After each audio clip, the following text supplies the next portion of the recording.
Ang istoryang inyong mapakikinggan ay naglalaman ng mga salita at eksena na hindi dapat marinig ng mga bata. Ang gabay ng mas nakatatanda ay kailangan. Pagod siya. Pero bakit hindi na lang niya ako kausapin? Inaalala ka niya siguro. Iniisip niya yung nararamdaman mo. Pagod ka rin. Hindi lang utak mo, pati katawan mo. Saka ayaw niya siguro maging pabigat sa'yo. Mga lalaki kasi, ayaw talaga nilang magsabi ng nararamdaman nila eh. Mahal ka niya, pero baka pagod na rin siya emotionally. Parang kailangan din nila ng pahinga. Minsan kasi, ito ha, base lang naman to sa napansin ko. Kapag babae ka tapos nagkaroon ka na ng anak, maraming magbabago sa'yo.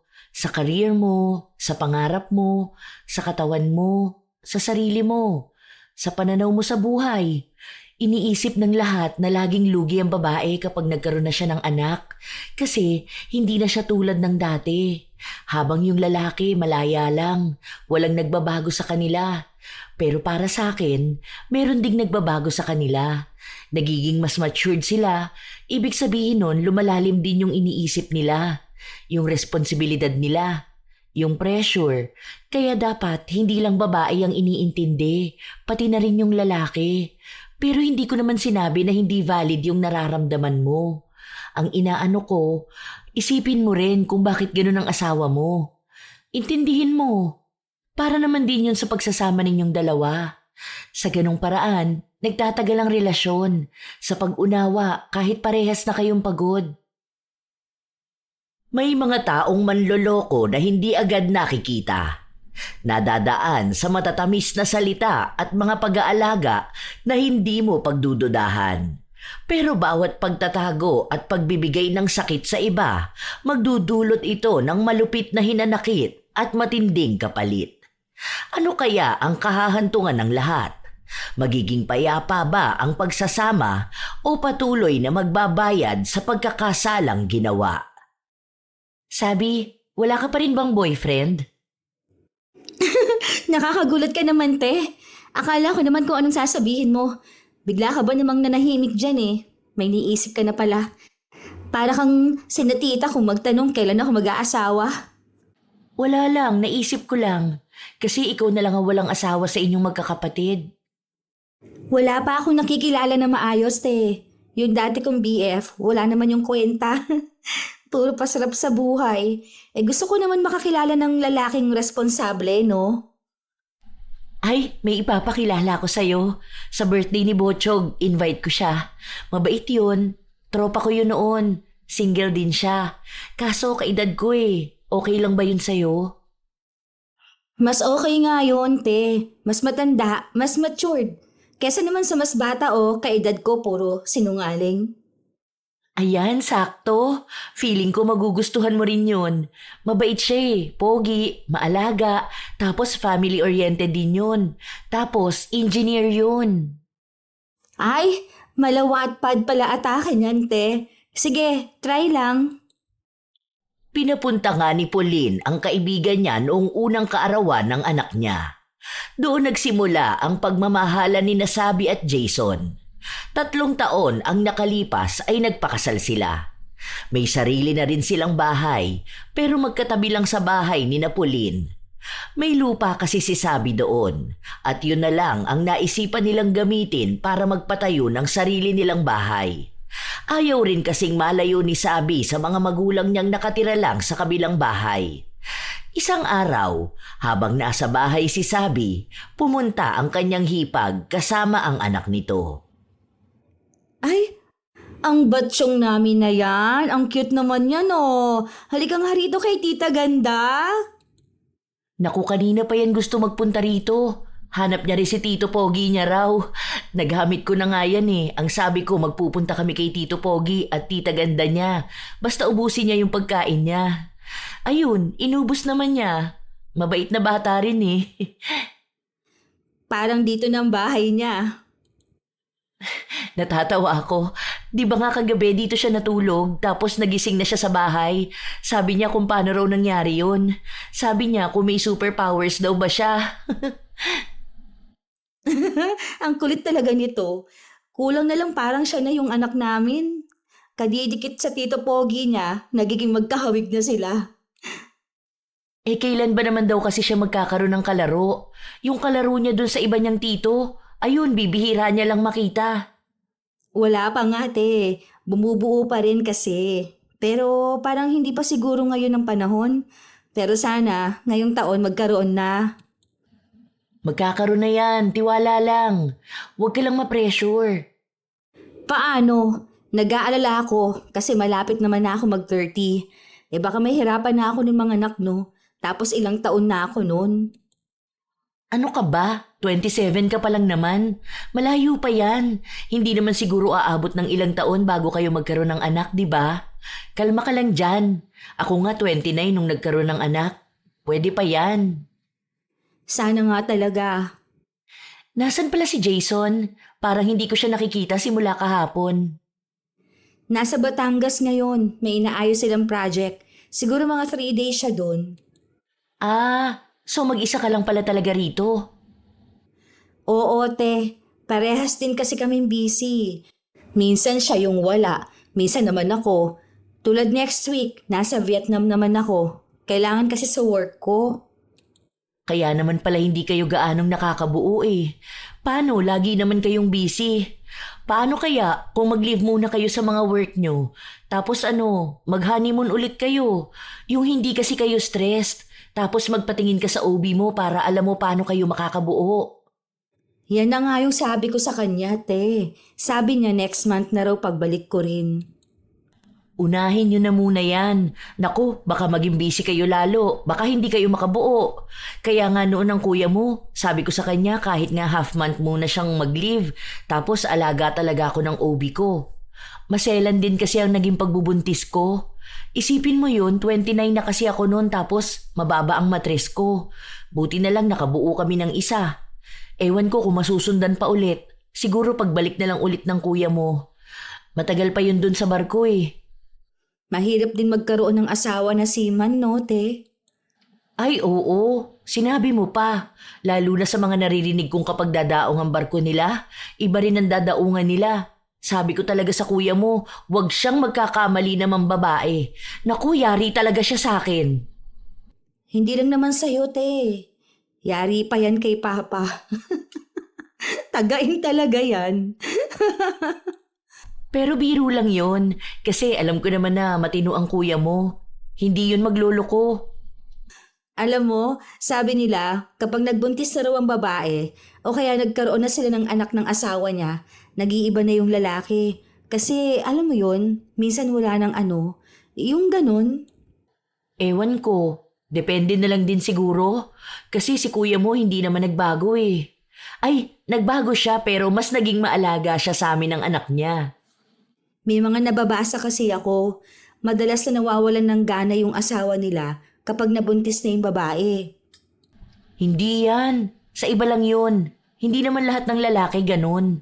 Sa kahalata naman kay Jason na hindi siya ganong klase ng lalaki. Mabait naman yun, di ba? Di ba? Ikaw ang asawa. Ikaw ang laging kasama sa bahay. Alam mo na yan kung anong ugali niya. Sa ngayon okay talaga kami kasi nga wala pa kaming anak. Mas titibay ang relasyon nyo niyan kapag may anak na kayo. Magtiwala ka lang. May kung ano-anong naiisip si Sabi, pero hindi na lang niya pinapansin ang mga yon. Iniisip niya na baka masyado na lang din siyang nagpapadala sa mga napapanood o nababasa niya. Hindi naman ganon ang asawa niya at mas kilala niya ito. Ilang buwan pa ang lumipas, nagpasya silang dalawa na lumabas ng bansa. Para dun sila bumuo ng magiging anak nila. Mahal, wala mo ng work ngayon ha. Baka mamaya tawagan ka na naman ng boss mo. Tapos sige ka na naman sa mga request niya. Itabi na lang muna natin ang mga cellphone natin. May tinatanong kasi sa akin. Hayaan mo na sila, kaya na nila yan. Kapag sila naman ang nagli-live, hindi mo naman sila ginugulo, di ba? Para sa atin tong dalawa. Sabi ng OB mo, walang stress. Dapat kalmado tayong dalawa. Kasi kung uunahin talaga natin ang trabaho natin, hindi tayo makakabuo. Mahal, ano sa tingin mong mangyayari sa atin kapag nagkaroon na tayo ng anak? E di magiging mas masaya ang bahay natin. Ganun sa tuwing nasa bahay si Butchoy eh. Di ba ang saya ng bahay kapag may bata? Gusto mo na rin ba talagang magkaroon ng anak? Oo naman. Nung una pa lang na makita kita, pinangarap ko na magkaroon ng anak sa'yo. Grabe, ang OA mo naman. Unang kita talaga. Oo nga. Kinukwento ka pa lang sa akin ni Pauline. Gusto na kita. Grabe naman, ni hindi mo pa nga ako nakikita. Nakita na kita, no? Nung hindi pa mag-asawa si Kuya mo at si Pauline. Nagpunta kami nun sa bahay nyo. Kaso hindi mo ako pinansin nun. Tapos nahihiya rin ako kasi ang bata mo pa. Tapos nakakahiya rin, nandun yung kuya mo. Ilang beses ko kayang kinukulit si Pauline na ireto ako sa'yo. Kaso galing ka raw sa breakup nun. Wag na muna raw kitang guluhin. Kaya nung nireto niya na ako, aba, hindi na ako nagpahuli. Ikaw na yung nakikita kong makasama sa future. Malamang ilalaban ko na talaga lahat. Kumbaga itataya ko na to, pati pato. So, anong nagustuhan mo sa akin? Lahat. Maganda lahat sa'yo. Minahal kita sa kung ano o sino ka. Hindi ko maipaliwanag eh. Basta alam ko lang sa sarili ko na mahal kita. Ang sabi kasi nila, kapag daw nagtagal na ang mag-asawa o kaya may anak na sila, nagbabago na ang pakikitungo ng isang lalaki. Yung iba nagiging better, yung iba naman nawawala na ng gana sa asawa nila. Doon na raw nagsisimula na magloko ang isang lalaki. Ginaya mo naman ako sa mga kumag na yun. Bakit naman ako maglolo ko sa babaeng mahal ko? Sa asawa ko o sa anak ko? Baliw na ako nun. Magpapasaksak na lang ako kung maglolo ko pa ako. Hindi mo ba alam na kayamanan sa aming mga seryosong lalaki kapag masaya at healthy ang pamilya namin? Salamat, mahal. Hindi ko maipapangako na magiging perpekto kung ama at asawa. Pero sisikapin kong maging mabuti. Naniniwala naman ako sa'yo. Naging masaya ang bawat gabi nila. Parehas nilang pinagsasaluhan ang kanilang pagmamahalan. Hanggang sa lumipas ang mga araw at linggo, dumating ang magandang balita na matagal na nilang inaasam. Buntis nga ako, mahal. Grabe, ito na yun. Iba pala sa pakiramdam. Grabe, thank you, Lord. Magkakaroon na tayo ng anak. Salamat naman. Sobrang saya ko ngayon. Parang nagiging motivation ko to para mas lalong pag-igihan ang ginagawa kong trabaho. Ngayon na magkakaroon na tayo ng anak, gusto kong mas lalong ibigay ang magandang buhay sa inyo. Wag na muna natin itong ipapaalam sa kanila, ha? Tayo na lang muna. Saka na natin to sabihin kapag mag-gender reveal na tayo.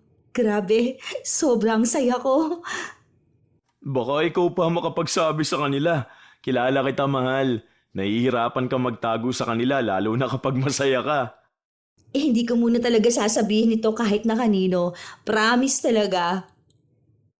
Sinikap talaga ni Sabi na wala siyang ibang pagsasabihan na buntis siya. Masaya siya.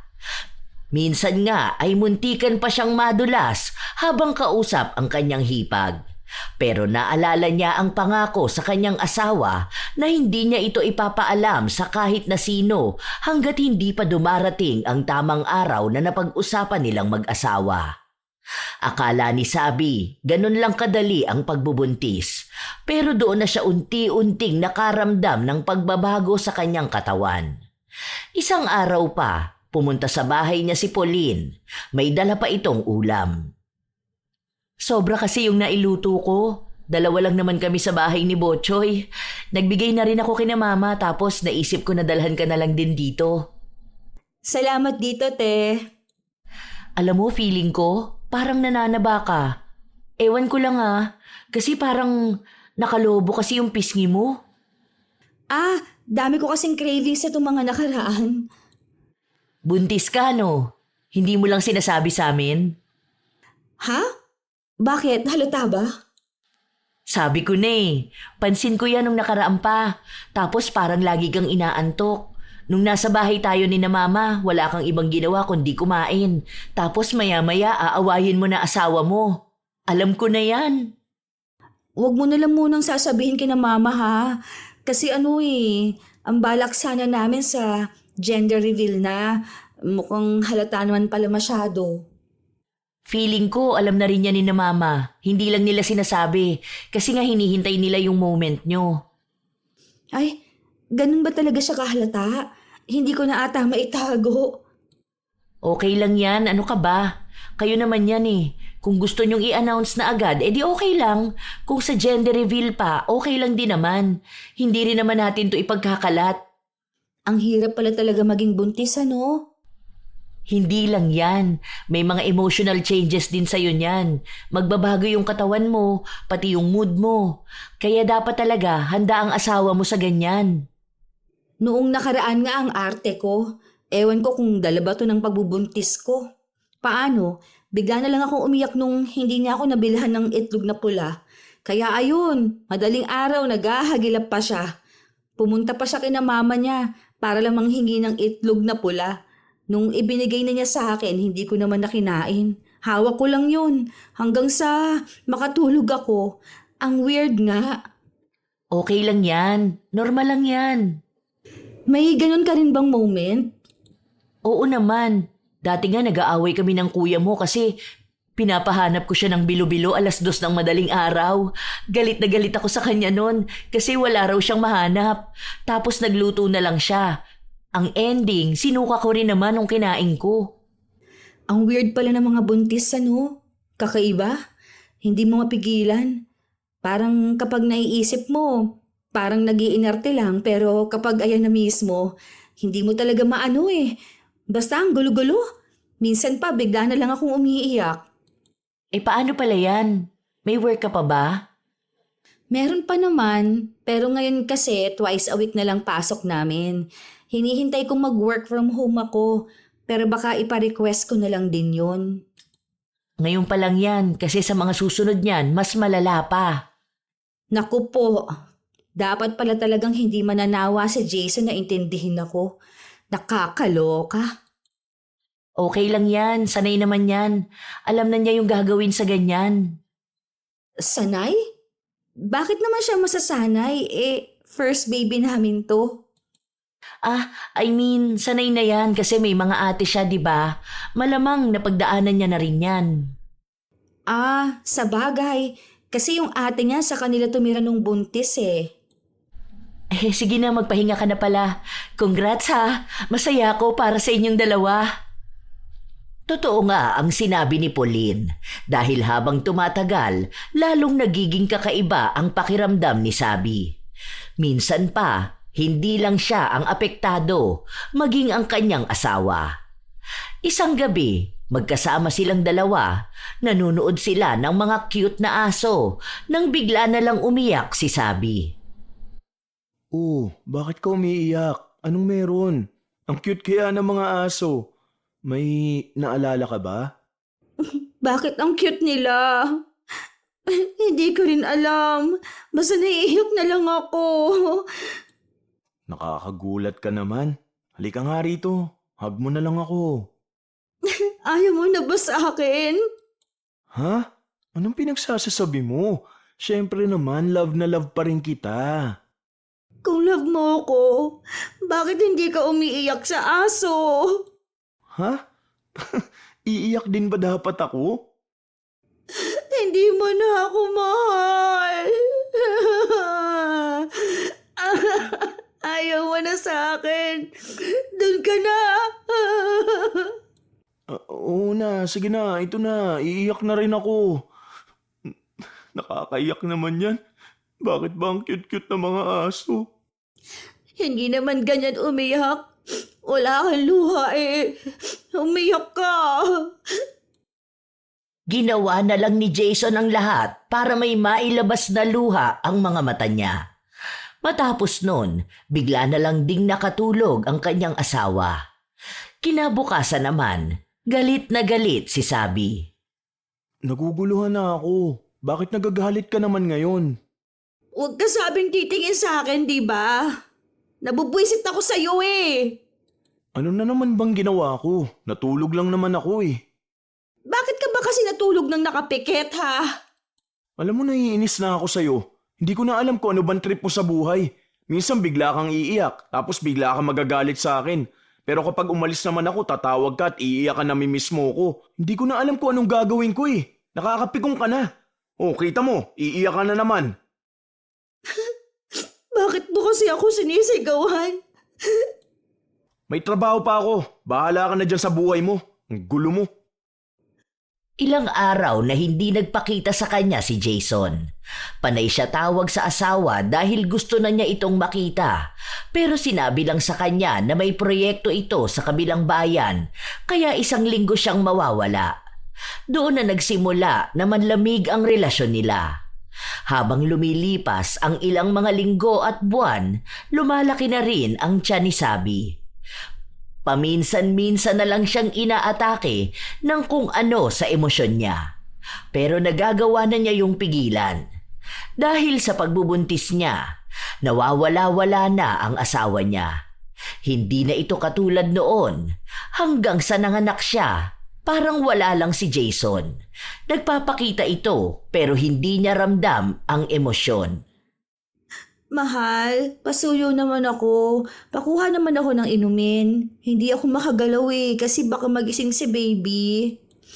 Kaya mo na yan. Alam mo naman nakahiga na ako eh. Aabutin mo lang naman kasi mas malapit ka. Wag na, matutulog na ako. Itulog mo na lang din yan. Ganon sila madalas. Malaki ang naging pagbabago kay Jason simula nung nagkaroon sila ng anak. Hindi nito napanindigan ang ipinangako niya. Kahit na naroon siya, madalas na pakiramdam ni Sabi ay mag-isa lang siya. Dahil yun din naman ang unang beses niyang naging ina, pakiramdam niya ay hindi niya kakayanin. Hindi na niya alam kung paano pa siya magpapatuloy sa buhay niya. May kasama na ring awa sa kanilang anak. Isang araw, bumisita si Pauline sa kanyang hipag. Nagdala pa ito ng pagkain niya. Puyat na puyat ka. Halika nga, tulungan na kita mag-alaga dyan sa anak mo. Ako na lang ang magpapatulog. Ikaw, magpahinga ka na. Ang lalim ng mga mata mo. Ganito ba talaga maging inate? Hindi ko pala to kaya. Ang hirap. Mahirap lang yan ngayon kasi maliit pa ang anak nyo. Nag-a-adjust din ang katawan at emosyon mo. Mahirap pero masaya maging ina. Hayaan mo, tutulungan ka naman namin. Mag-chat ka naman kasi sa amin kung kailangan mo ng tulong. Andyan lang si na mama oh. Galing nga dito si mama. Kaso nahihiya naman ako sa kanila. May asawa na ako tapos sa kanila pa rin ba ako aasa? Maiintindihan ka naman nila, ano ka ba? Alam ni mama yan kung gaano kahirap maging first time mom. Naranasan na rin niya yun. Ang hirap, te. Huwag mo na lang to sasabihin sa iba ha. Kasi feeling ko iba na sa akin si Jason. Anong iba? Bakit? Nagtatalo ba kayo palagi? Kasi alam mo yung parang andyan siya pero wala siya. Yung magkatabi kaming natutulog pero wala siyang pakialam sa akin. Tapos kapag umiiyak ako, ni hindi man lang niya ako pinapatahan. Feeling ko talaga hindi na niya ako mahal eh. Ito na siguro yung sinasabi nilang malaking pagbabago sa isang lalaki at sa isang babae kapag nagkaroon na ng anak. Kasi hindi lang sa asawa pati sa sarili nagkakaproblema. Baka hindi na niya ako mahal dahil nga sa may anak na kami. O dahil ba sa katawan ko, sa itsura ko, o dahil hindi ko na naibibigay yung kailangan niya. Ay, ewan ko te, ang gulo, ang hirap. Baka naman kasi pagod din siya. Alam mo, dapat iintindihin din natin ang mga asawa natin. Malamang nape-pressure din siya bilang lalaki. Malamang siya ang bubuhay ng pamilya niyo eh. Sa kanya manggagaling yung kung anong mangyayari sa future niyo. Hindi na lang kasi ikaw yung iintindihin niya eh. May bata na. May pangangailangan na kayong dalawa. Kaya nape-pressure siya sa kung anong gagawin niya. Lalaki sila pero tao rin naman sila. Valid naman din siguro yung nararamdaman nilang pagod, di ba? Pagod siya. Pero bakit hindi lang niya ako kausapin? Inaalala ka rin niya siguro. Iniisip niya yung nararamdaman mo. Pagod ka rin. Hindi lang utak mo, pati katawan mo. Saka ayaw niya siguro maging pabigat sa'yo. Mga lalaki kasi ayaw talaga nilang magsabi ng nararamdaman nila eh. Mahal ka niya, pero baka pagod na rin siya emotionally. Parang kailangan din nila ng pahinga. Minsan kasi, ito base lang naman to sa napansin ko.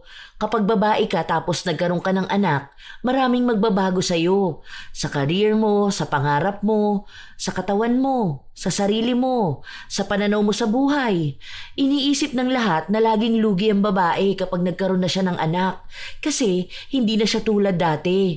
Habang yung lalaki, malaya lang. Walang nagbabago sa kanila. Pero para sa akin, meron ding nagbabago sa kanila. Nagiging mas matured sila.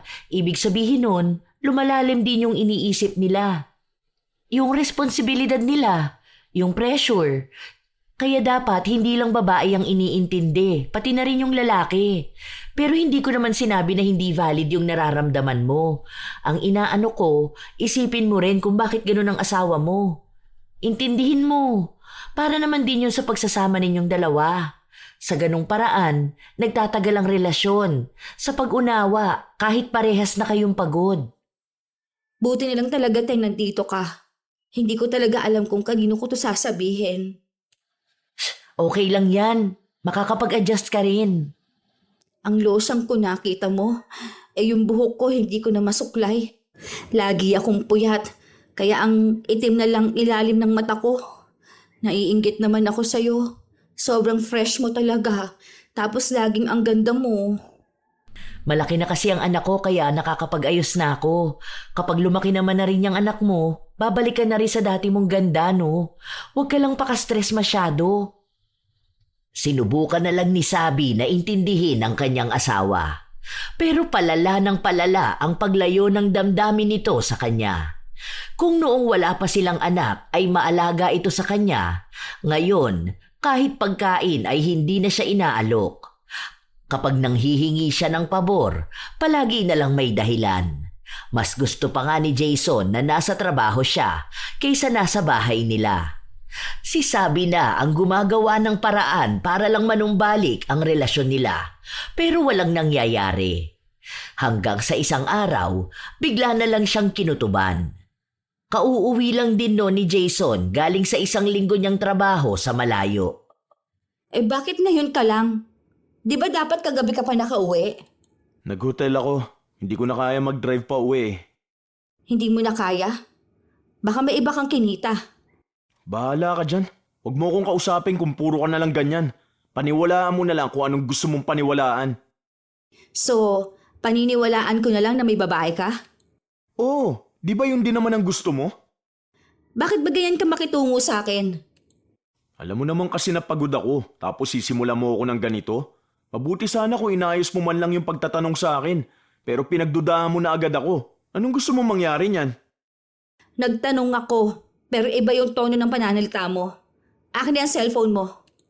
Bakit ba? Ano bang problema mo? Bakit mo ako pinagtataasan ng boses? Dahil nakakapikong ka na. Utang na loob pagod ako sa trabaho ko. Kaya wag mo naman na akong paghinalaan. Nagtatrabaho ko para sa pamilya natin tapos ganito ka sa akin? Nakakasawa ka na? Nakakasawa na ako? Anong gusto mo? Maghiwalay na tayo? O sige, kung yan naman pala ang gusto mo Sige, lumayas ka rito. Lumayas ka sa pamamahay ko. Talagang lalayas ako. Nakakasawa yung pag-uugali mo. Buwisit! Walang pagdadalawang isip na umalis si Jason. Sobrang sakit noon para kay Sabi, pero hinayaan na muna niya ang asawa. Akala niya ay babalik din si Jason ng gabing yun, pero hindi. Kahit na tumawag sa kanya ay wala. Talagang hindi nagparamdam sa kahit na anong paraan. Walang ibang ginawa si Sabi kundi ang umiyak. Ang sakit ng dibdib niya. Hindi niya alam kung siya ba ang may mali na pinalayas niya ang asawa. Hanggang sa halos 2 linggo nang hindi nagpaparamdam sa kanya si Jason. Isang araw, humingi siya ng tulong sa ina na hanapan siya ng yaya ng anak niya. Babalik na kasi siya sa trabaho. Gusto niyang magpatuloy na lang sa buhay. Iniisip niyang baka nga hindi na sila magkakabalikang mag-asawa. May mga payo siyang nakuha sa kanyang mga magulang na makakatulong sa relasyon nila. Pero hindi na siya umaasa pang magiging maayos silang mag-asawa. Bilang ina, iintindihin na lang ni Sabi ang kanyang anak. Pwede naman na rin siyang makabalik sa trabaho kahit na 5 buwan pa lang ang nakalilipas simula nung nanganak siya. Pinayagan naman siya sa trabaho, lalo pa 3 araw lang naman sa 1 linggo ang pasok niya. Hindi kasi siya naaprubahan na magtrabaho sa bahay dahil nakuha na ng kasama niya ang posisyon para doon.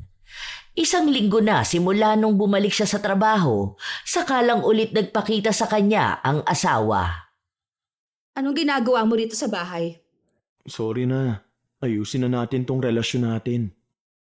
Ilang buwan kang walang paramdam, tapos uuwi ka at sasabihin mong sorry? Sorry lang? Ano bang gusto mo? Bibilan na lang kita ng pagkain. Yung paborito mong pagkain. Nagpapatawa ka ba? Tingin mo ba hindi ko yan kayang bilhin? Lahat ng kailangan ko at kailangan ng anak ko, mabibili ko. Intindihin mo naman ako. Napagod ako. Na-pressure ako. Yun ang paraan mo para magpahinga. Yung takbuhan ng responsibilidad mo. Ikaw lang yung pagod. Sino ba yung walang tulog palagi? Sino ba sa atin yung hirap na hirap ang katawan? Pero nakita mo ba ako nagreklamo? Bigla na lang ba akong nawala? Tapos babalik ako dahil nakapagpahinga na ako sa malayo? Bigla kang nawala. Ni hindi ko nga alam kung buhay ka pa.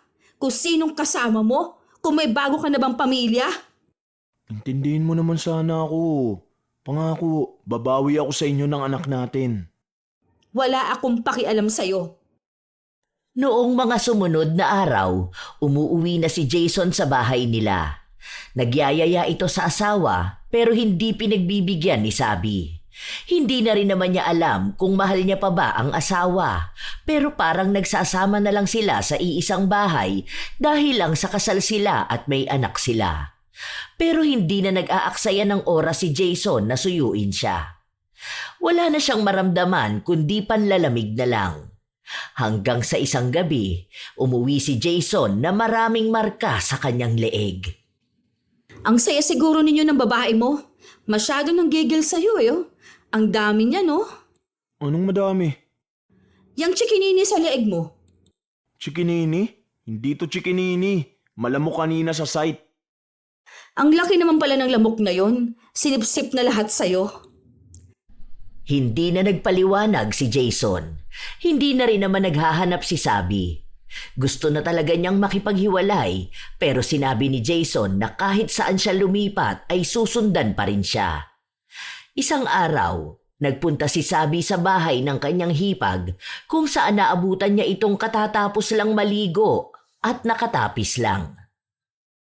Oh, napasyal ka rito. May kukunin kasi ako, te. Yung yung hiniram mong blender. Ay, oo pala. Wait lang ha, naligo kasi ako at napakainit. Grabe nga yung init ngayon Parang ang alinsangan talaga. Ang lagkit ng pawis ko. Baka uulan ito sa susunod na araw. Ang dami bang lamok dito sa inyo, te? Wala naman lamok dito. May ginagamit kami. Try mo yun para hindi lamukin ang anak mo. Send ko sa'yo ang link. Hindi naman kami nilalamok ng anak ko. Ang nilalamok yung asawa ko. Ang dami niyang kagat ng lamok Parang lamukin kayong dalawa Kasi ganyan din mga kagat ng lamok niya Yung nasa leeg mo ba? Ah, ito ba? Sa park ko to nakuha. Nung nakaraan, sinumpong ako ng allergy ko kaya pinagkakamot ko. Kaya naman pala. Yung blender, te, kunin ko na. Kasi kapag akin talaga gusto ko sa akin lang mismo Kaya nga sabi ko kay kuya, ibigay niya mga kailangan mo para hindi ka mangapit bahay at manghiram ng pag-aari ng iba. Grabe, para naman yung linya sa mga pelikula. O sige, wait lang. Ito na. Salamat para sa pagpapahiram mo sa akin. Walang anuman. Meron nga akong hiniram mong gusto kong ibigay na sa'yo. Pero kung gusto mo lang naman ay, gusto mo talaga yon. Oh, ano ba yan? Asawa ko? Nasa asawa ko pa kasi ginagamit niya pa. Pero baka hindi na niya gagamitin next month Iyon na lang. Salamat dito. Marunong ka rin pala magbalik. Para bang may ibang katauhan na sumapi kay Sabi nung mga panahon na yon. Hindi niya alam kung bakit bigla na lang siyang nagkaroon ng pagdududa kay Pauline at sa asawa niya. Alam niyang malabong mangyari yon pero hindi imposible. Ayaw niyang paniwalaan pero sunod-sunod na ang naging pahiwatig. Kapag aalis si Jason, aalis din si Pauline. Minsan, pinapaiwan ni Pauline ang anak niya sa biyenan niya. Tapos si Jason naman may biglaang proyekto. Yung mga bagay na hindi binibigyan ng pansin ni Sabi noon, unti-unti na niyang napagdudugtong at napagtatahi-tahi. Iniisip niya kung kailan yon nagsimula. Hindi siya matatahimik hanggat hindi niya nalalaman. Noong minsang tulog si Jason, kinuha niya ang cellphone nito. Sinubukan niya ang iba't ibang password pero hindi gumana. Hindi birthday ko. Hindi rin sa kanya o sa anak namin. Hindi naman anniversary namin. Anong password niya? Birthday ni Ate Pauline? Hindi rin. Paano kung birthday ni Batchoy? Teka, bakit birthday ni Batchoy ang password niya? Bakit hindi ang sa anak namin? Nanginginig na ang kamay ni Sabi habang tinitingnan ng cellphone ng asawa. Sa totoo lang, sa haba ng pagsasama nila o kahit nakasal na sila, hindi siya nakikialam ng cellphone.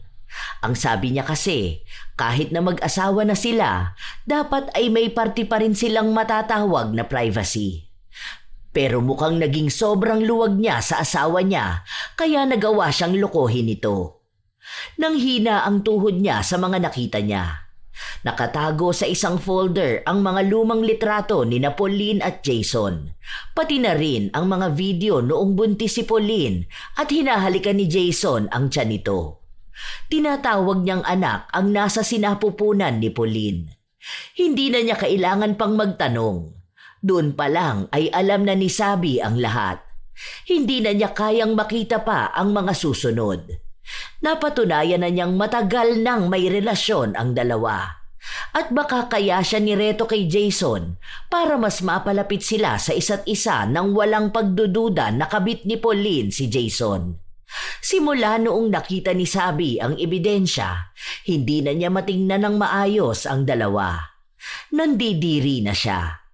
May mga kopya siya pero ayaw niyang isiwalat agad. Gusto niyang magdusa muna ang dalawa bago lumabas ang katotohanan. Sa susunod na 3 buwan pa naman ay uuwi na ang kuya ni Sabi. Doon niya ibubuko ang dalawa.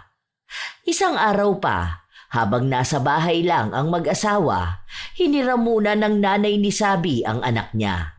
Kaya silang mag-asawa lang talaga ang naiwan. Mahal, gusto mo bang magbakasyon tayo? Marami akong ginagawa. May tinatapos akong project. Hayaan mo na lang muna yan. Gusto ko kasi makasama ka ulit eh. Yung tayo lang dalawa. Yung masaya. Hindi yung panay na lang tayo away. Sige na.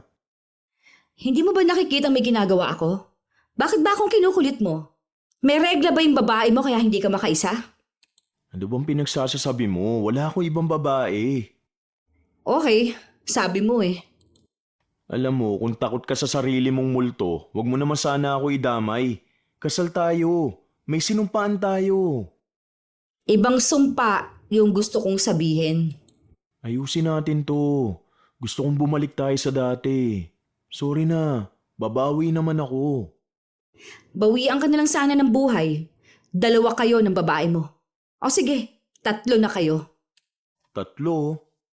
Oo, para happy family kayo, di ba? Anong happy family yung pinagsasabi mo? Ha? Hindi kita maintindihan. Hindi ka naman siguro mangmang ano? Alam mo, yan ang isa sa problema sa'yo eh. May mga sinasabi ka kahit na hindi ko naman maintindihan. Hindi mo pinapaliwanag na maayos. Problema ba kung sabihin mo sa akin kung ano nangyayari? Ikaw nga, hindi ka umaamin sa akin, di ba? Tapos ako, gusto mong sabihin sa'yo kung anong problema? Wala akong aaminin dahil wala akong ginagawang masama. Wala ba? Tinarantado niyo kami ng kuya ko. Huwag ka na magkaila sa aking hayop ka. Pinaako ninyo pa sa kuya ko yung anak ninyo? O bakit? Para saan? Para lang maiahon yung putang inang babae na yun sa hirap? Ha? Hindi ko alam kung anong sinasabi mo. Huwag mo kami sinisiraan. Talaga ba? O bakit namumutla ka na ngayon? Takot ka na mahuli? Nakakahiya nga naman yun kasi, hindi ba? Utang na loob. Huwag kang mag-imbento ng mga kasinungalingan na ganyan. Alam mong hindi ako nag-iimbento. Tanga ka lang talaga. Parehas kayo. Sayang, hindi ko agad pinakinggan yung kutob ko. Okay na yun. Ang magandang dulot mo lang naman sa buhay ko ay yung anak ko. Hayaan mo. Magsasama-sama na rin kayo sa impyerno. Kahit alam na ni Sabi, hindi pa rin inaamin ng asawa niya ang totoo.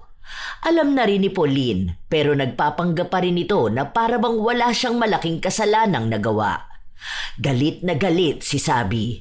Hindi lang dahil niloko siya ng asawa niya, kundi pinaglaruan pa silang magkapatid. Kaya sa galit niya, hindi na naman niya napigilan ang sarili na kumprontahin ang hipag. Wala akong ginagawang masama. Ganyan talaga yung sinasabi ng mga malalande, ano? Wala raw silang kasalanan, pero nagpapakababoy sila. Sige, mag-enjoy ka muna sa buhay na ganito. Kasi, pagdating ni Kuya, babalik ka sa basurahan. Gusto mo, isama mo na rin yung asawa ko eh. Magsama-sama kayo mga punyeta kayo. Kung may problema kayo ng asawa mo, huwag mo ko idamay utang na loob. Inosente ang anak ko. Huwag mong pagbintangan ng kung ano-ano. Okay, inosente naman talaga yan. Kawawa nga siya eh. Walang alam na salot sa lipunan ang mga magulang niya. Mga walang kwenta at mga walang pakinabang. Idedemanda kita. Sige, go! Para magkalabasan ng baho dito. May papakita ko sa kanilang mga litrato at videos ninyo. Andun lahat eh. Kaya naman pala push na push ka pa sa akin na jowain si Jason. Yun naman pala, kabit mo siya. Tapos, gusto mong mapalapit sa kanya? Kapal? Grabe? Hindi mo lang kinabahan ano? Ay, mukha naman ding mas bet niya ako kapag sa kama. Lagi niya bang naiuungol yung pangalan ko kapag kayong dalawa? Sabi niya kasi sa akin, ako raw yung pinakamasarap eh. Mas mahal naman niya ako. Kita mo? Aamin ka rin naman pala. Huwag ka mag-alala. Hindi kita sasabunutan o sasampalin. Ayoko ngang nadidikit yung kamay ko sa mga baboy ninyong katawan. Ew! At least, ngayon alam ko na. May record din ako ng pag-amin mo. Ready na natin to ha, sa pagdating ni Kuya. Akala mo ba natatakot ako? Kahit maghiwalay kami ng kuya mo, wala akong pakialam. Matagal na rin naman ako nagtitiis sa kanya, no? Si Jason naman talaga dapat ang mahal ko. Makulit lang siya. Ang tanga mo rin naman kasi. Dalawa kayo ng kuya mo, ang tanga. Isipin mo yun, nagpadala ka sa paglalandi ni Jason. Hindi ko naman tinanggi na naging tanga ako sa part na yon. Pero at least, di ba? Hindi naman ako katulad mong maruming babae. Hindi pa nga sure si Jason kung siya lang ang kabit mo. Naalala ko nga noon, nakikipag-meet ka sa matanda. Baka totoo yung balita na 500 pesos lang makakasex ka na. Yuck! 500 pesos lang talaga? As in? Pambili ko lang nga ng kape yun. Kadiri ka. Tinatarantado mo ba ako? Hindi ako nakikipag-sex kung kani-kanino. Diyan ako hindi naniniwala. Baka nga kahit yung ketongin dyan sa kanto nakipag-sex ka na eh. Paano? Kating-kati ka palagi. Hindi ako ganong klase ng babae. Weh, hindi halata ha? Kaya palang baho mo. Siguro ang baho na rin yung baba mo. Hindi na yan nahuhugasan kasi bira na agad kung kani-kanino. Yak! Yee! Sa'yo na si Jason ha? Para kayong dalawa magkahawaan. Bagay naman kayo. Paniniwalaan ko bang hindi ka ganong klase ng babae? Kabit ka nga ng asawa ko. Ew! Yeah! Kawawa naman si Batchoy. Ang bait na bata pa naman. Tapos paglaki niya, malalaman niya gaano kalandi yung mga magulang niya. Hay! Buti na lang yung anak ko maayos. Kahit wala siyang tatay, okay lang. At least, hindi ko pinaako sa iba. Kung ako si Batchoy, paglaki ko, susumpa ko talaga kayo.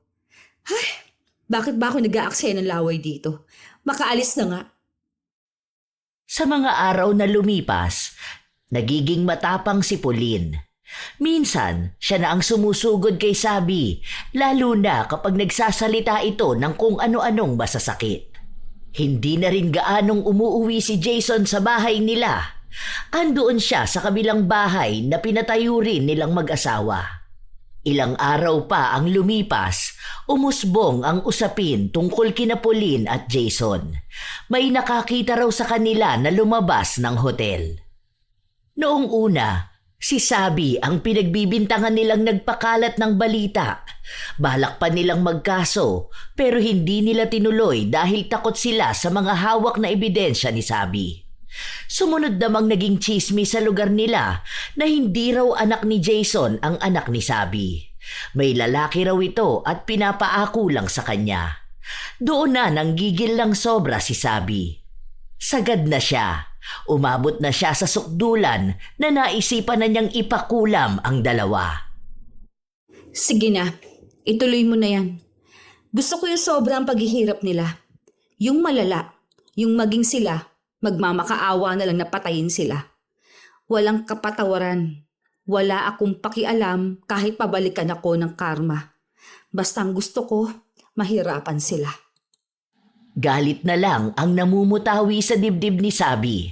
Wala na ang dating babae na mabilis magpatawad. Gusto na niyang makita na nagdurusa ang mga taong nanloko sa kanya at sa kuya niya. Igaganti niya rin ang anak niya. Mabilis namang umepekto ang kulam dahil buong buo sa kalooban at puso ni Sabi ang ritual na pinagawa niya. Sinabi niya na kahit pa magkita-kita sila sa impyerno, wala siyang pakialam. Nung nagkasakit si Jason, umuwi ito sa kanya para magpaalaga. Ang anak nila, pinaalagaan na muna ni Sabi sa kanyang mga magulang.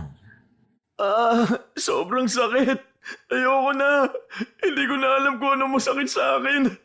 Parang bawat parte na lang ng katawan ko. Anong gusto mong gawin ko? Hindi mo man lang ba ako aasikasuhin? Wow, talaga ba? Damahin mo yung sakit na yan, hoy. Nung ako nga nanganak, pinabayaan mo ko eh. Nagpapakasaya ka doon sa babae mo. Tapos ngayon gusto mo na naghihirap ka? Ako naman na mag-aalaga sa'yo. Utot mo. Wala kang puso. Pare-pareho lang tayong tatlo na walang puso. Walang kaluluwa. Mga maiitim ang budhi. Ano bang akala mo sa akin? Martir? Huy, hindi na yun uso ngayon. Pinabalik lang kita dito dahil gusto kong makita kung paano ka nagdurusa. Hindi na para alagaan ka. Kung kailan pang nagiging okay na ako, kung kailan lumalaki na ang anak ko, magpapaka-stress ako sa'yo. Hindi ako butihing misi sa manlolokong asawa. Deserve nyo yan. Napasigaw na lang si Jason dahil sa sakit na nararamdaman niya. Hindi mawari. Kahit saan ay may masakit sa kanya. Nagpunta na nga sila ng ospital pero hindi naman siya nagamot. Sinadya talaga ni Sabi na dalhin silang dalawa sa ospital para maturukan sila ng gamot. Kapag ganun pa naman, hindi na sila gagaling. Hindi na mababawi ang kulam. Hindi na rin magagawa ng paraan ang albularyo. Hanggang sa dumating na rin ang kuya ni Pauline. Hindi pa nagbabahagi ng balita si Sabi, pinalayas na agad ang kanyang hipag. May kumakalat palang maseselang litrato ni Pauline. Hindi nila alam kung kanino yun galing, pero si Sabi na ang pinagbibintangan ng dalawa. Siya lang naman daw ang may motibo na gawin yun.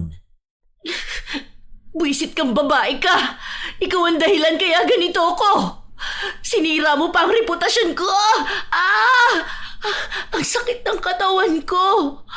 Parang namamanhid! Parang ang daming tumutusok na karayom sa akin! Aray ko! Hindi ako nagpakalat nun. Baka sa mga pinagsendan mo. Bakit ko sa skandal mo? Hindi ko nga yun napanood. Kahit na magkaso ka at imbestigahan ako, wala silang makikita na kahit na ano sa akin. Hindi ka man lang naawa. Para sa akin. Para sa anak ko. Wala kang puso.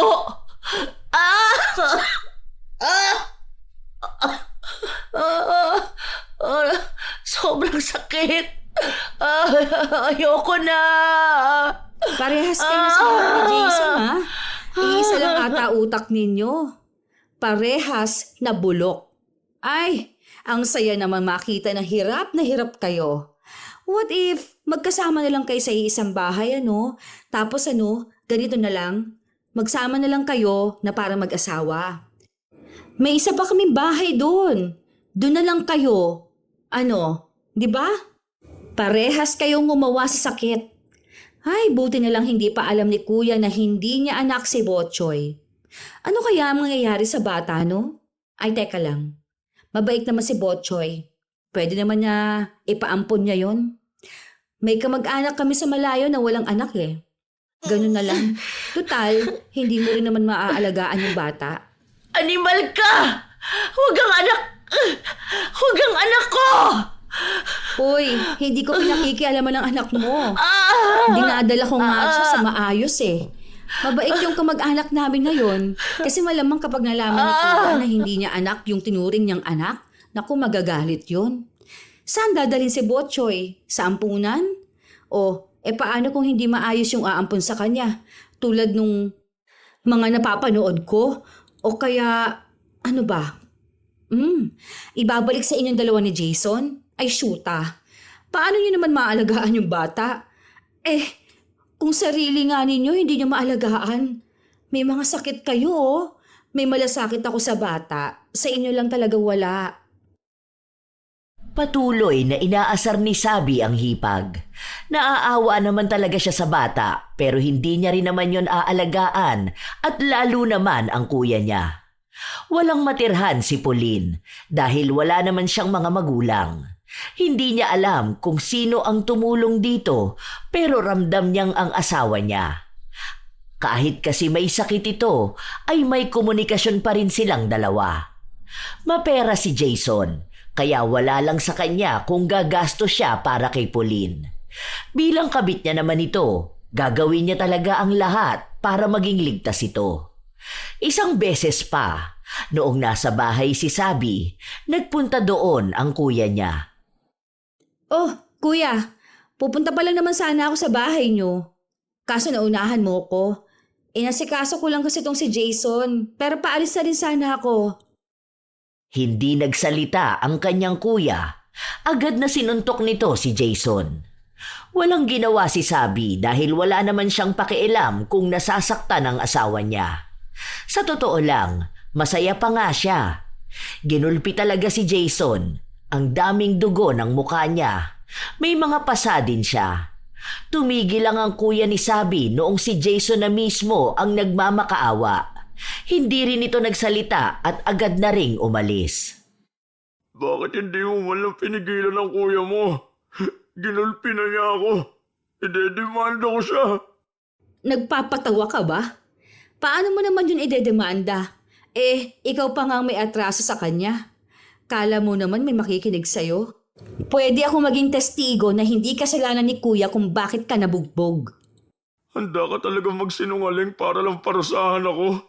Hindi pa ba sapat tong sakit na nararamdaman ko, ha? Hindi pa yan sapat. Hindi pa ako nasisiyahan eh. Gusto ko yung talagang naghihirap ka na.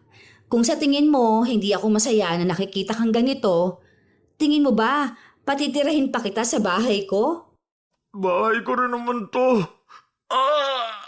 Ang sakit na naman ng katawan ko. Hindi mo man lang ba ako gagamutin? Ginamot naman ni Sabi ang sugat ng asawa. Pero halata naman na wala siyang pakialam dahil basta na lang niya binuhusan ng alkohol ang mga sugat ni Jason. Hindi ba pwedeng dandahanin mo naman? Ang sabi mo gamutin ko lang, hindi ba? Wag mong diinan. Ang sabi ko sa'yo gamutin mo. Pero hindi naman yung... Tagaray ko! Mas lalong diniinan ni Sabi ang pagpunas ng bulak sa sugat ni Jason. Ilang araw pa ang lumipas, iniinda ni Jason ang mga sugat niya kasabay na rin ang pag-inda niya ng sakit na di niya mawari. Isang araw pa, nagpunta si Sabi sa bahay ng kanyang kuya. Nakita niyang naroon si Pauline. pero mukhang hindi na maayos ang samahan nilang dalawa. Nung kinausap ni Sabi ang kanyang kuya, sinabi nito na kinuha niya si Pauline dahil nalaman niyang balak nitong sumama kay Jason. Pinapahiwalay na rin siya sa kanyang asawa na naging kabit ni Pauline. Huwag ka mag-alala, kuya. Hindi ko naman na mahal ang mokong na yun eh. Hayaan mo, kuya. May ginawa naman ako sa kanila. Itong ganti ko para to sa atin. Dahil kahit na anong mangyari, apektado tayong dalawa. Kaya galit ako sa kanila. Hindi ako papayag na matatahimik lang sila at magiging masaya. Ipinaliwanag ni Sabi ang ginawa niyang pagpapakulam sa dalawa. Alam na raw niyang niloloko lang sila ng mga asawa nila, kaya siya na lang ang gumanti. Huwag na lang daw itong ipaalam sa iba. Kaya lang siya nakikisama kay Jason dahil gusto niyang makita kung paano ito magdurusa. Kaya daw damahin na lang din ng kanyang kuya ang sakit na nakikita niya galing kay Pauline. Noong araw din na yon, nakausap ni Sabi si Pauline, pero masama pa rin talaga ang ugali ng kanyang hipag. Alam mo, hindi ko rin alam kung ano mang nakita ni kuya sa'yo. Alam ko naman na mahal ka pa rin niya hanggang ngayon. Kaya siguro inaalagaan ka niya. Ako kasi, hindi ko naman na mahal ang asawa ko. Mahal ko yung idea na napaparusahan kayong dalawa. Sobrang satisfying, sa totoo lang. Tandaan mo, sa oras talaga na gumaling ako, gagantihan kita. Ikaw pa ngayon ang galit, ha? Ako na nga yung tinarantado ng ilang taon. Ang bait mo pa sa akin, tapos ikaw pa nagpapayo sa akin. Ang ending, ikaw naman pala yung kabit. Kung hindi ba naman makapalang putang ina mukha mong animal ka, hindi ba? Pasalamat ka. Ang sakit. Oh, namimilipit ka na naman Aray ko. yung sa sakit. Alam mo, ikaw na nga ang dapat na magpasalamat. Isipin mo yun, kahit na alam ko na kung anong ginawa ninyo, hindi ko pa rin kayo pinapatay. Hindi ko alam kung ano bang nakita ni Jason sa'yo. Wala ka namang binatbat sa akin. Noong una, napapatanong pa ako kung ano bang kulang sa akin. Kung may mali ba sa akin bilang babae. Pero napagtanto ko, hindi naman dapat ako yung nagtatanong ng ganyan. Tapos, naisip kong bigla na masyado nga pala akong mataas. Binabaan ko na nga lang ang standard ko nun kay Jason Pero hindi pa rin niya naabot. Tapos pinagbigyan ko na lang. Tinirantado pa ako, no? Kaya hindi ako yung mali. Hindi ako yung kulang. Parehas lang talaga kayong malandi. Parehas kasi kayong talunan. Hindi kayo makapantay sa amin ng kuya ko Ganon siguro talaga mga niloloko. Hindi sila humahanap ng mas mataas sa asawa nila. Naghahanap sila ng pinakamababang babae na papatol sa kanila. Mas nauna naman ako sa kanya. Kabit lang ako sa papel, pero hindi ako kabit sa puso niya. Favorite mo sabihin niya ng mga kabit? Nakakatawa pala yung pakinggan sa personal, ano? Ay, hindi na ako mag-aaksaya ng panahon sa'yo, ha? Bahala ka na sa buhay mo. Noong umuwi si Sabi, naabutan niya ang asawa niyang namimilipit sa sakit. Wala yung nagbabantay sa kanya. Galit na galit nga si Jason dahil nagbabayad sila para sa tagabantay na hindi siya inaalagaan ng mabuti. Ang akala niya ay kakampihan siya ng asawa niya, pero hindi. Wala itong pakialam kahit nasa sahig lang siya matulog, kahit pa buong araw siyang umiyak dahil sa sakit na nararamdaman niya. Wala ring pakialam sa kanya kung kumain na ba siya o hindi. Bakit mo ba ito ginagawa? Alam ko naman na nagkasala ako. Wala na ba akong karapatang magbago? Hindi ka kasi naniniwala sa akin. Paano ako maniniwala sa'yo kung alam ko na kung anong pinaggagawa mo? Hindi mo ako minahal. Tapos sasabihin mong magbabago ka? Para kanino ka naman magbabago? Para sa anak ba natin? Aba, hindi ikaw ang tatay nun. Binuo mo yun sa akin pero hindi kita ipapakilala sa anak ko na ikaw ang tatay niya. Ni hindi ka man lang nahiya sa Diyos. Humarap tayo sa kanya para manumpa na magsasama tayo sa hirap at ginawa. Ako pa pala ngayon ang mahihiya ah. Sino bang humarap sa Diyos at nangakong mamahalin ng isang babaeng hindi naman niya mahal? Isa pa, hindi ka malang nahiya sa sarili mo? Sa'yo pa talaga galing yan? Sinuway mo nga ang isa sa 10 utos niya. Kilabutan ka naman. Kabahan ka naman dyan. Hindi mo naman pala ako mahal. Bakit hindi mo pa ako iwan? Pinapalayas na talaga kita. Ikaw ang bumabalik dito sa bahay. Dahil bahay natin to. Kita mo na? Alam nga naman akong umalis sa lupa ko. Lupa to na ibinigay ng mama ko. Parehas lang kayo ng babae mong makapal ang muka. Iba talaga ang paniniwala ng mga manloloko Kahit na sila na ang gumawa ng mali, ibang tao pa rin talaga ang sisisihin nila. Kaya parehas kayo napaparusahan. Tama lang yan. Masaktan kayo ng walang katapusan. Ito talaga yung nagpapasaya sa'yo.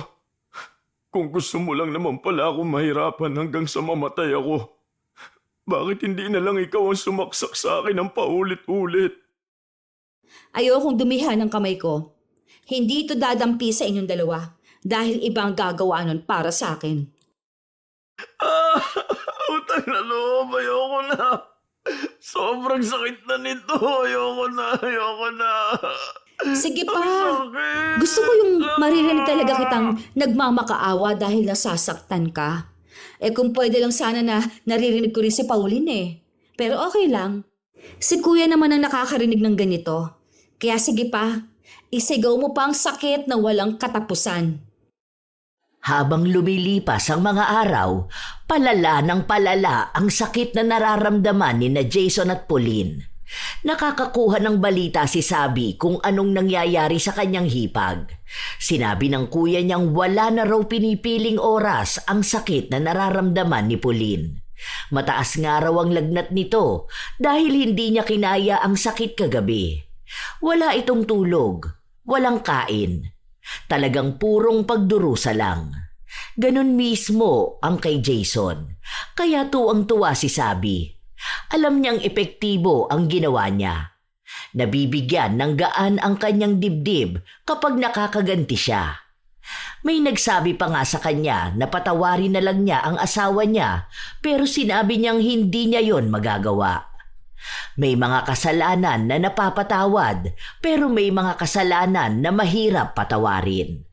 Hanggang sa halos 3 araw na sunod-sunod na sumisigaw si Jason dahil sa sakit na nararamdaman niya. Bumagsak ang katawan niya dahil wala siyang nakakain. Ang bantay niya, wala ring pakialam sa kanya. Parang awa mo na. Patayin mo na lang ako, Sabi. Ikuha mo ako ng kutsilyo kahit na ako na lang ang papatay sa sarili ko. Utang na loob. Huwag ko lang maranasan tong paulit-ulit na sakit. Hindi ka pa pwede mamatay. Inaayos pa ni Lucifer ang kwarto mo. May pa-red carpet ka pa naman bago pumasok sa impyerno. Ayoko na. Parang awa mo na. Hindi pwedeng ayaw mo na. Noong masaya ka, na niloloko kami. Hindi nyo naman naisip, di ba, na ayaw nyo na? Parang hindi na ikaw yung babaeng pinakasalan ko. Maunawain ka. Mabait. Mapagpatawad. Kaya parang awa mo na. Kung ano mang nagawa ko, patawarin mo ko. Talagang hindi mo kilala kung sino ang pinakasalan mo, no? Hindi mo na ako makukonsensya dahil noong nagpasya akong maghiganti sa inyo, nawala na rin ako ng konsensya gaya ninyo. Mali ka kasi ng pinakasalan at niloko. Mabait ako kung sa mabait, pero ngayon, alam mo na kung paano ako maging demonyo sa demonyo. Kung wala kayong puso noon, mas lalong wala akong puso ngayon. Binabalik ko lang kung ano yung sakit na nararamdaman ng taong niloko. Mas masakit pa nga dyan ang pinagdaanan ko. Para akong pinatay ng paulit-ulit nung nalaman ko. Tapos ang ginawa nyo, pinagpatuloy nyo pa rin. Tapos sa akin kayo nagalit. Ngayong wala na kayong pagpipilian, tsaka kayo hihingi ng tawad. Wala na. Tapos na. Wala na nga ako na madaling magpatawad. Dapat lang yang mangyari sa mga tulad ninyo na manloloko. Muli na namang namilipit si Jason sa sakit. Ilang beses siyang nagmamakaawa at humihingi ng tawad sa asawa niya, pero wala talaga siyang napala. Hindi na ito ang utu-utong sabi na madaling mapakiusapan. Ibang sabi ang nakikita niya ngayon. Ganon din ang akala ni Pauline. Akala niya ay mapapatawad siya ni Sabi. Noong dumalaw kasi si Sabi sa bahay ng kanyang kuya, kinausap siya ng hipag. Ano ba yan? Pinag-isipan nyo ni Jason? Iisa ata ang script na gamit nyo, no? Kasi parehas kayo nagmamakaawa at humihingi ng tawad eh. Totoo na talaga to.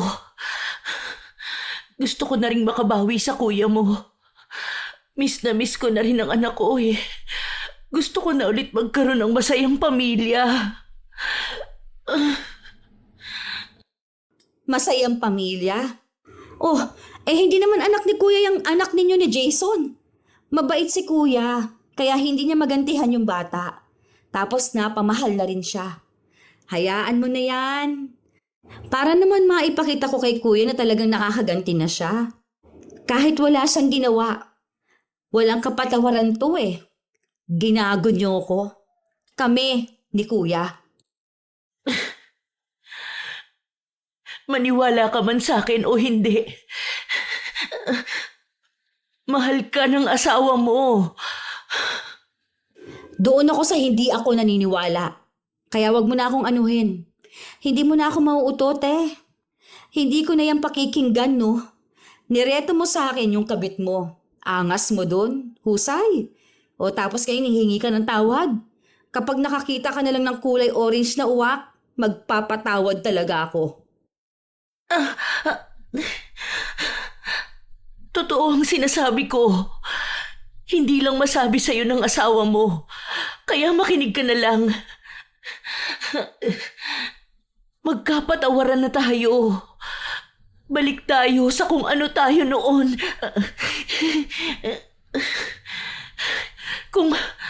Kung anong buhay meron tayo.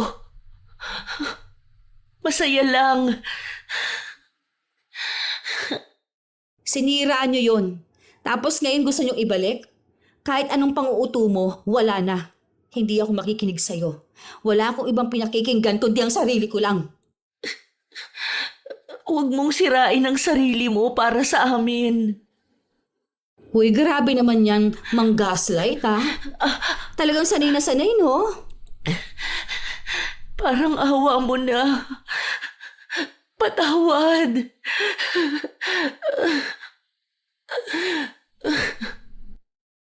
Kahit hirap na si Pauline, lumuhod siya sa harapan ni Sabi. Halos handa na rin itong halikan siya sa paa, basta hilingin lang ito ni Sabi.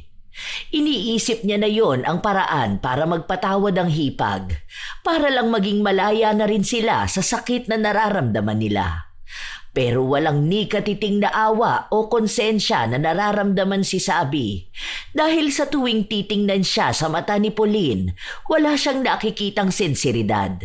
Sa halip, para bang minamaliit pa ang galit niya at inaakala na ganun lang siya kadaling magpatawad at mauto. Ang nag-iisang tao na pumasok sa utak ni Sabi na naaawa siya ay ang anak niyang nadamay sa kalokohan ng dalawa. Kaya mas lalo siyang nanggagalaiti sa galit. Kaya lang kayo humihingi ng tawad dahil wala na kayong pagpipilian. Kilala ko na ang karakas ninyo eh. Walang masamang tao na nakikita ang mali niya. Kaya lang sila humihingi ng tawad para magawa ulit nilang manipulahin ulit yung taong nagawa nila ng mali. Hindi ko tatraydorin ang sarili ko para magpatawad. Kung ang ibang tao kaya magpatawad, pues ako hindi. Magdusa kayong dalawa. At gusto ko na makita yon. Tinalikuran ni Sabi ang hipag na nakaluhod pa rin. Buo ang paninindigan niya sa mga sinabi niya dahil hindi siya nagpapaapekto sa kahit na sino.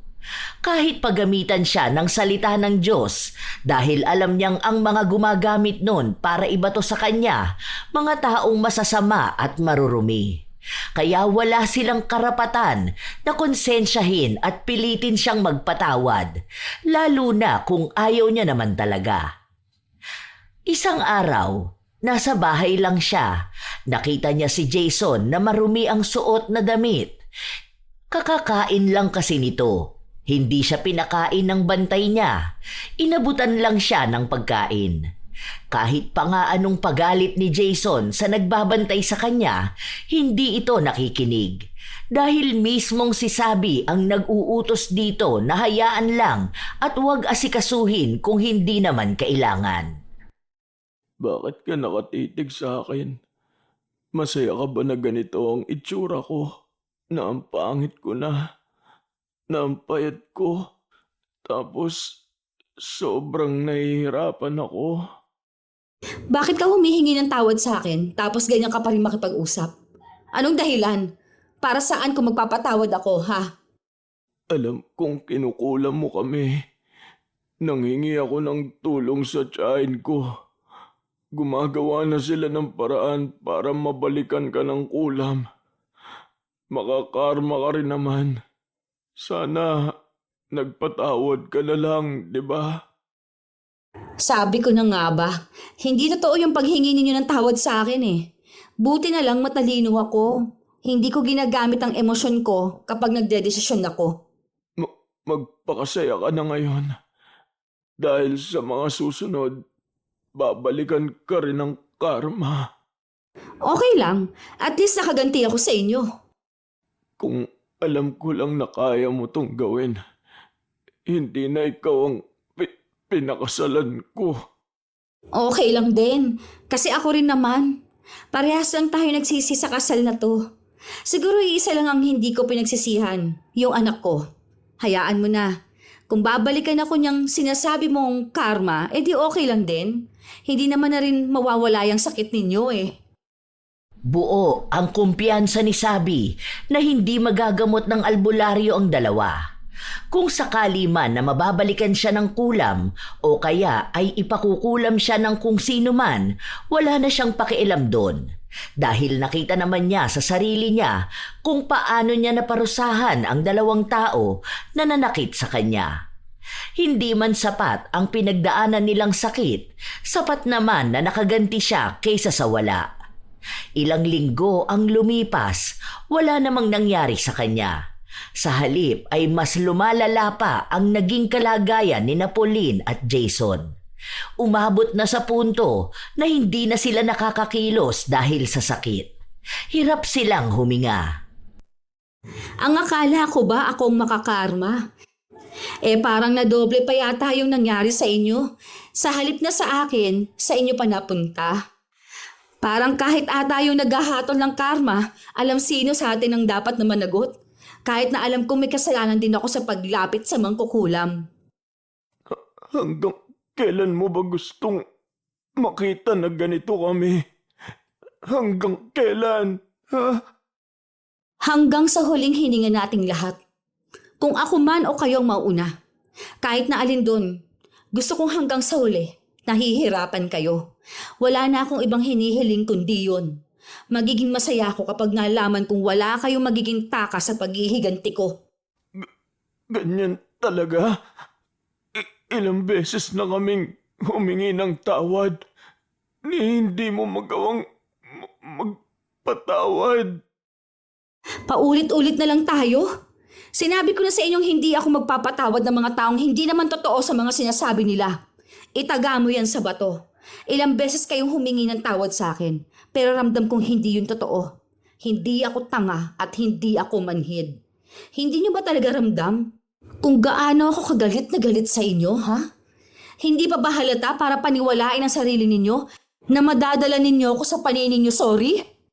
Kahit na para na lang sa anak natin. Sige na, ipapangako na namin na titigil na kami. Iiwas na ako kay Pauline kapag gumaling na ako. Hindi na ako magloloko. Mamahalin na kita ng totoo. Lalayo tayo. Magbabagong buhay ako. Ipapakita ko sa'yo na totoo na to. Wala akong nakikitang sinseridad. Alam mo kung ano na lang ang gagawin ko? Kami na lang ng anak kong lalayo at ipaaalam ko sa kanyang patay na ang tatay niya. Kailan ko lang din napagtanto na hindi ka naman talaga namin kailangan. Iiwan mo ko ng ganito. Kung iiwan mo lang din naman pala ako, bakit hindi mo pa ako hayaan na maging maayos? Yung hindi ganito na hirap ako. Paano ko naman bubuhayin ang sarili ko niyan? Hindi ko na kasalanan yun. Bahala ka na sa buhay mo. Basta aalis kami. Ibebenta ko na rin tong lupa ko. Babayaran kita para sa parte mo sa bahay. Pero yun na lang yun.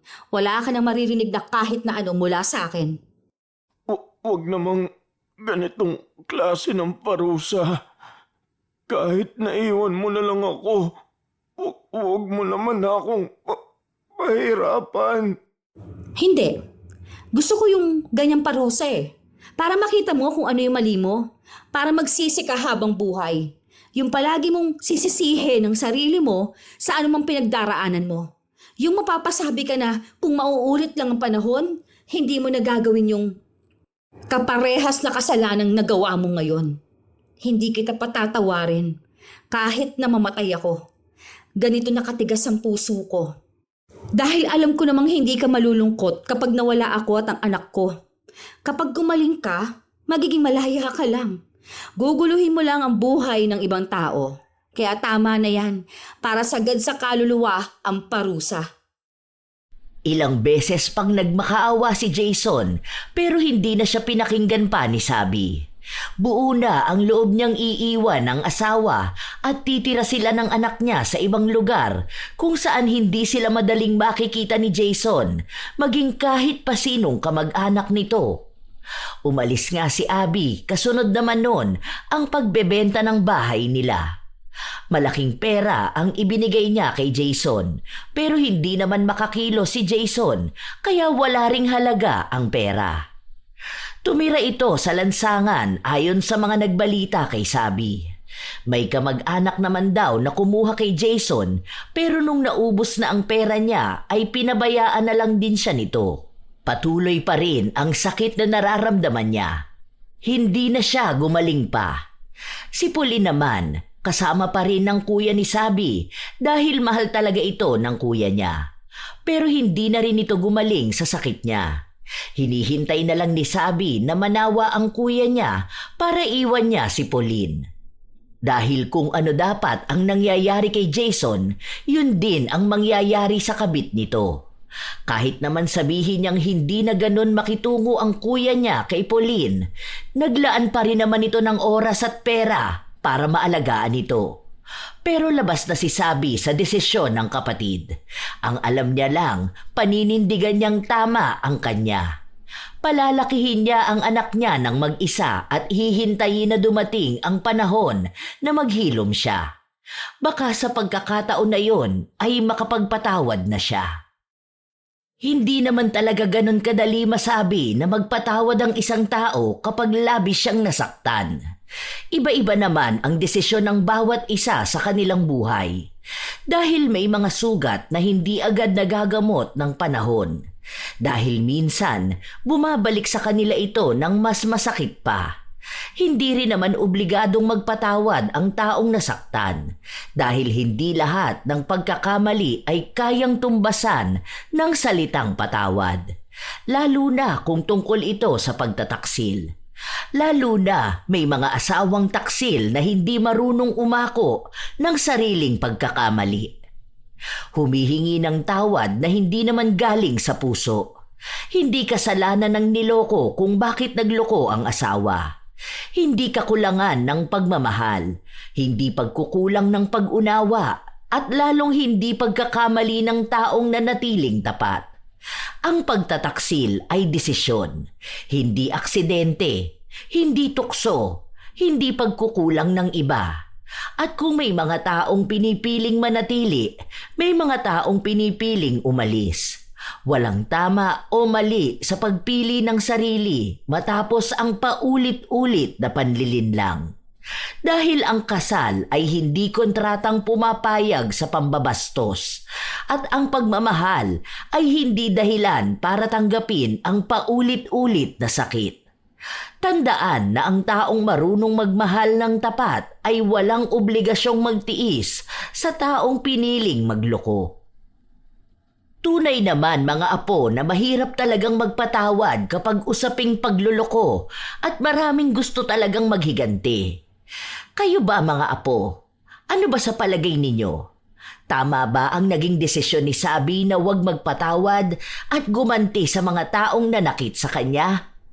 Kung kayo ang nasa sitwasyon niya, anong mas pipiliin ninyo? Magpatawad sa ngalan ng kasal at anak o magpakalayo-layo para magsimula ng bagong buhay?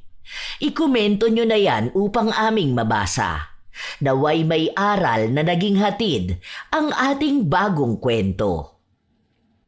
Ito ang inyong Lola Telang at maraming salamat sa pakikinig nyo mga apo.